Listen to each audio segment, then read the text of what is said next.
तो हम लोग जल संसाधन लेसन की शॉर्ट नोट्स कर रहे थे। हम इसके थर्ड पार्ट में आगे के पॉइंट्स देख लेते हैं। तो जल संसाधनों के प्रबंधन की आवश्यकता का एक और कारण है बढ़ती जनसंख्या, उसकी अधिक मांग और असमान पहुंच। यह अभी मैंने आपको थोड़ी देर पहले भी बताया था। दूसरा है बढ़ता शहरीकरण। जितने ज़्यादा शहरीकरण होगा उतना ज़्यादा पानी की आवश्यकता होगी। औद्योगिकरण एक बहुत बड़ा कारण है कि जिसमें जल की आवश्यकता होती है और एक ही जगह पे काफ़ी ज़्यादा जल की आवश्यकता होती है। प्राचीन भारत में जलीय कृतियाँ, तो ये कुछ अलग अलग फेमस पानी की कृतियाँ हैं जो कि अलग अलग लोगों ने, राजाओं ने या राज्यों ने बनाई थी। उनको अभी हम लोग देख लेते हैं। ईसा से 1 शताब्दी पहले इलाहाबाद के नज़दीक श्रृंगवेरा में गंगा नदी की बाढ़ के जल को संरक्षित करने के लिए एक उत्कृष्ट जल संग्रहण तंत्र बनाया गया। जल संग्रहण तंत्र मतलब जिसमें कि पानी को रिजर्व करके रखा जाता है। चंद्रगुप्त मौर्य जो कि भारत के एक बहुत बड़े राजा थे, उनके समय में वृहद स्तर पर यानी कि बहुत बड़े लेवल पे बांध, झील और सिंचाई तंत्रों का निर्माण करवाया गया। कलिंग जो कि उड़ीसा में है, नागार्जुनकोंडा आंध्र प्रदेश, बेन्नूर कर्नाटक और कोल्हापुर महाराष्ट्र में उत्कृष्ट सिंचाई तंत्र के होने के सबूत मिलते हैं। अपने समय की सबसे बड़ी कृत्रिम झीलों में से एक भोपाल झील 11वीं शताब्दी में बनाई गई। कृत्रिम झील मतलब जो कि मानवकृत है, जिसको मानव ने बनाया, जो कि नेचुरल रीजन से नहीं बनी है। 14वीं शताब्दी में इल्तुतमिश ने दिल्ली में सिरी फोर्ट क्षेत्र में जल की सप्लाई के लिए हौज खास एक विशेष तालाब बनवाया था। तो आपने हौज खास का नाम सुना भी होगा, काफ़ी फेमस जगह है, साउथ दिल्ली में ही है। तो यहाँ पे जो पानी का एक, अगर आप जाके कभी देखेंगे तो एक हौज बनाया हुआ है, इसमें काफ़ी झील जैसा वो बना रखा है, तो वो इल्तुतमिश ने बनाया था। बहुउद्देशीय परियोजनाएं वे परियोजनाएं होती हैं जिनको एक से ज़्यादा उद्देश्यों की पूर्ति के लिए बनाया जाता है, यानी कि जिनसे बहुत ज़्यादा कार्य करने के लिए बनाया जाता है। तो नदियों पर बांध बनाकर एक बार में अनेक उद्देश्यों को प्राप्त करने का प्रयत्न किया जाता है। बांध क्या होते हैं? बांध बहते जल को रोकने, दिशा देने और बढ़ाव को कम करने के लिए खड़ी की गई बाधा है, जो आमतौर पर जलाशय, झील और जल भरण बनाती है। और बांधों के बनाने से क्या लाभ होते हैं? सबसे पहला, सिंचाई के लिए हमको एक ही जगह से पानी मिल जाता है ज़्यादा मात्रा में।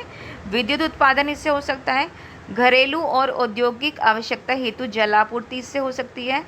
बाढ़ को नियंत्रण किया जा सकता है। मनोरंजन और पर्यटन को बढ़ावा मिल सकता है। और साथ में ही मत्स्य पालन मतलब कि मछली पालन को भी बहुत ज़्यादा इससे बढ़ावा मिल सकता है। बांधों को बहुउद्देशीय परियोजना क्यों कहा जाता है? इसका पहला रीज़न ये है कि बांध से एकत्र जल का उपयोग एक दूसरे पर निर्भर है। बांधों का निर्माण बाढ़ नियंत्रण के लिए, सिंचाई के लिए, बिजली उत्पादन और उसके वितरण के लिए किया जाता है। जल, वनस्पति और मिट्टी के संरक्षण के लिए बांधों का निर्माण किया जाता है।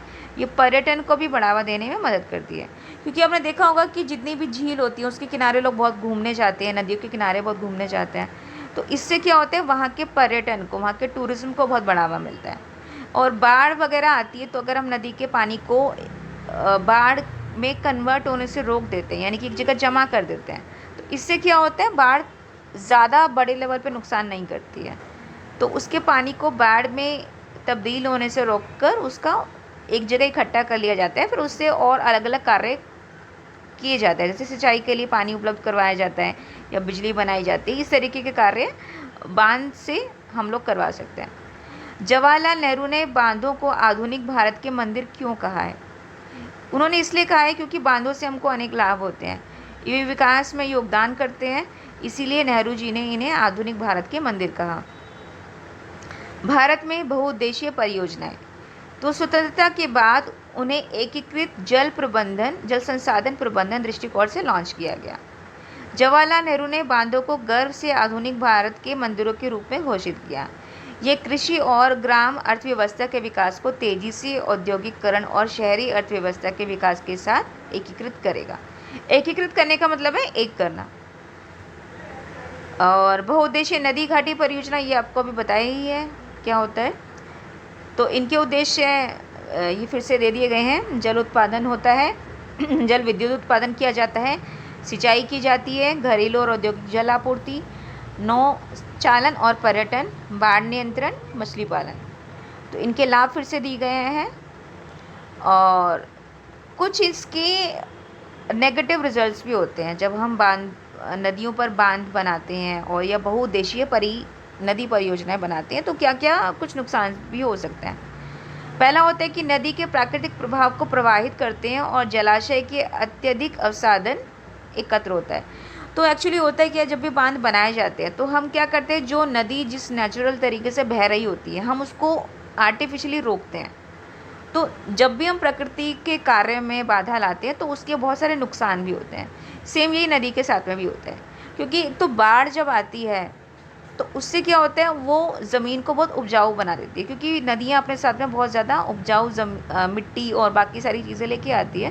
तो जहाँ जहाँ से होकर बाढ़ गुजरती है वहाँ पे ज़मीन को बहुत फिर से ज़्यादा फर्टिलाइज़र्स वगैरह की उर्वरकों की आवश्यकता नहीं होती। लेकिन अगर हम बाढ़ को आर्टिफिशियली रोकते हैं तो उससे क्या होता है, जान माल का नुकसान तो बच जाता है, लेकिन खेतों में फिर हमको ज़्यादा उर्वरक इस्तेमाल करने पड़ते हैं। तो जो ज़मीन होती है खेती के लिए जो होती है वो उत्पादक उसकी क्षमता बढ़ने में थोड़ी सी कमी आती है।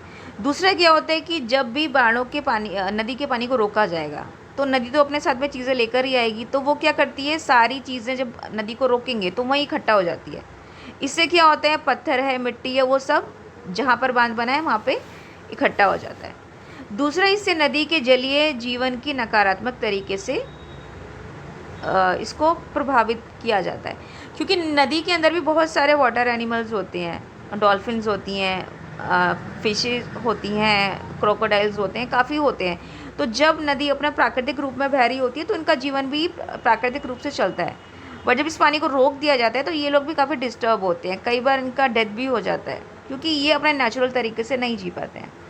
दूसरा क्या होता है, स्थानीय समुदाय का बड़े पैमाने पर विस्थापन होता है। जब भी बांध बनाए जाएंगे तो बांध बनाने के लिए बहुत बड़े क्षेत्र की आवश्यकता होगी, क्योंकि पानी को स्टोर करना पड़ेगा, रोकना पड़ेगा। तो क्या किया जाता है, लोग जो वहाँ पे रह रहे होते हैं, चाहे वो गांव है या जंगल है, उन सबको हटाया जाता है वहाँ से। तो उन लोगों को अपना घर, या अगर कोई जंगल से होके गुज़र रही है कोई नदी और उसके पास अगर हम नदी प्रबंधन बना रहे हैं, तो वहाँ के जो जानवर हैं जंगली, उनका भी जीवन बहुत प्रभावित होता है।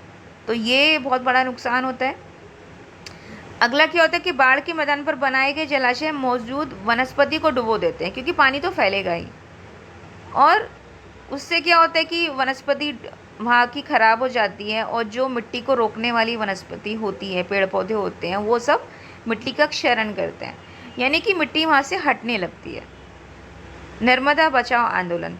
नर्मदा बचाओ आंदोलन भी किसी तरीके का आंदोलन है कि जब सरदार सरोवर बांध बनाया गया नर्मदा नदी के ऊपर, तो वहाँ के रहने वाले लोगों ने बहुत विरोध किया, क्योंकि उनको अपने घरों को छोड़ना पड़ा।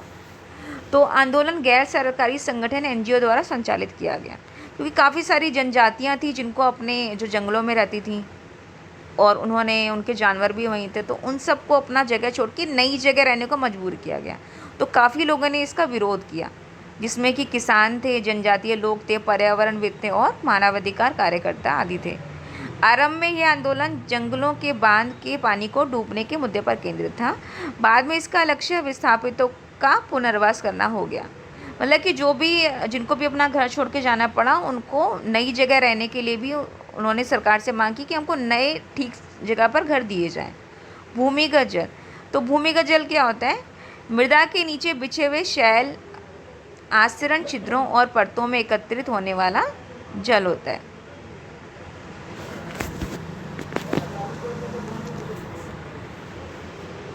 वर्षा जल संग्रहण एक तकनीक जिसमें वर्षा जल को खाली स्थानों, घरों में, टैंक में, बेकार पड़े हुए कुओं में भरा जाता है। बाद में इसका प्रयोग किया जाता है। पर्वतीय क्षेत्रों में गुल और कुल जैसी वाहिकाओं से नदी की धारा का रास्ता बदलकर खेतों की सिंचाई की जाती है।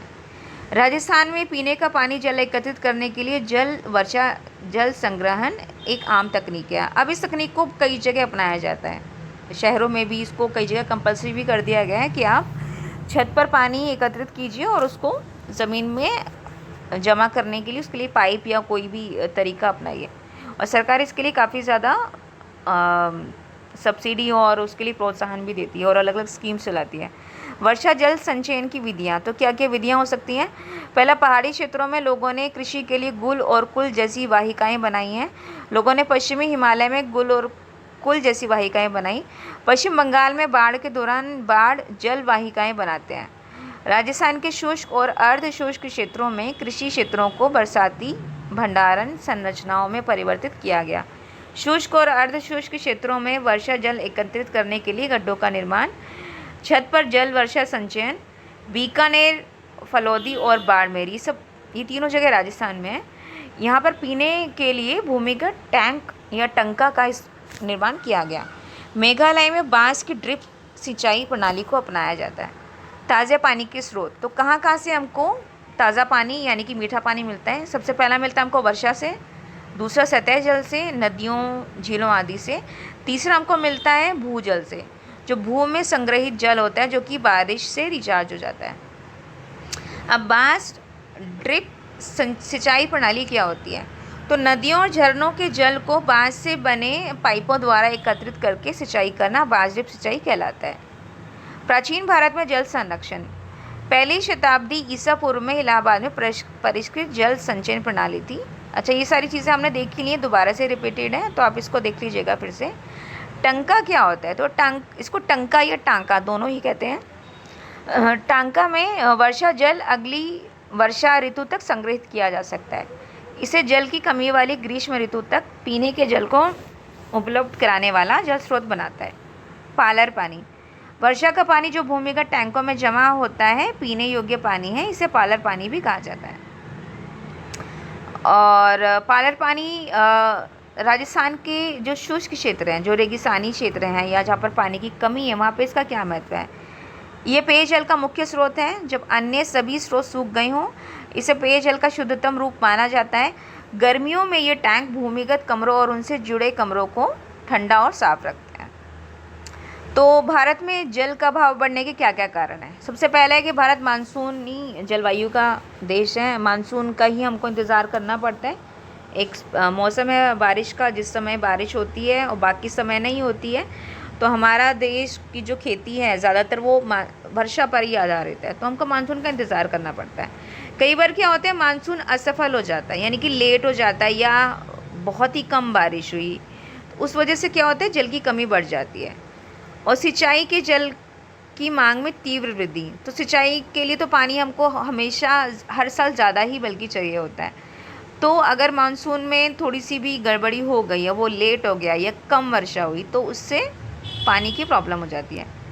औद्योगिक क्रियाओं के कारण भूमिगत जल स्तर का गिरना, कई उद्योग भी यही करते हैं। पानी को सबसे इजी होता है कि आप पानी के ज़मीन के अंदर छेद करो और वहाँ से पानी को ड्रिल करके निकाल लो, सबसे इजी है। तो ज़्यादातर उद्योग क्षेत्रों से जुड़े हुए लोग भी यही करते हैं, क्योंकि हर जगह नदियाँ या झीलें नहीं होती हैं उपलब्ध, तो इस तरीके से पानी निकाला जाता है।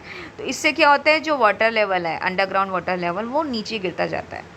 शहरीकरण की गति में वृद्धि के कारण जल संसाधनों पर बढ़ता दबाव, बढ़ती जनसंख्या की आवश्यकताओं को पूरा करने के कारण, अत्यधिक सिंचाई के नकारात्मक प्रभाव, जब हम बहुत ज़्यादा सिंचाई कर देते हैं तो उससे भी कुछ नेगेटिव इफ़ेक्ट्स होते हैं। उससे क्या होता है, इसमें मिट्टी के लवणीकरण जैसे बड़े पारिस्थितिक परिणाम हो सकते हैं।